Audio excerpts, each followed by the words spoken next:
এই কাঁপতে থাকা লোহার বালতিতে এমন কি ভয়ঙ্কর প্রাণী আছে যেটাকে তুলতে 4 জন লোক লাগে? মহিলা পুলিশ প্রধান ধীরে ধীরে ঢাকনাটা খুললেন আর ভিতরে যা দেখলেন তাতে তার চোখ কপালে উঠল। তিনি পাশে দাঁড়িয়ে থাকা এক বৃদ্ধকে জিজ্ঞেস করলেন, আর সে ভয় পেয়ে বলল, এটা কোনো সাধারণ মাছ নয়, এটা মৃত্যু।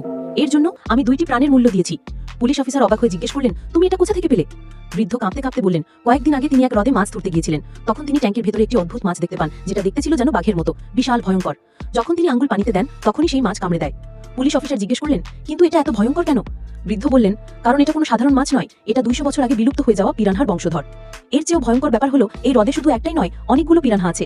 বৃদ্ধ তখন একটি পুরনো জীবাশ্ম বের করে এনে সেই মাছের সঙ্গে মিলিয়ে দেখান। তখন সন্দেহটা নিশ্চিত হয়ে যায়, এগুলো সেই আদিম পিরানহা যারা একসময় রক্তের গন্ধ পেয়ে ঝাঁক বেঁধে আক্রমণ করত।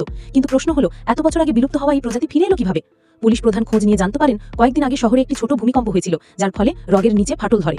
আর সেই ফাটলের নিচেই ছিল একটি পুরনো গোপন ভূগর্ভস্থ হ্রদ, যেখানে এই পিরানহাগুলো হয়তো শত শত বছর ধরে আটকে ছিল। আর এখন তারা আবার ফিরে এসেছে, আরো ভয়ঙ্কর হয়ে।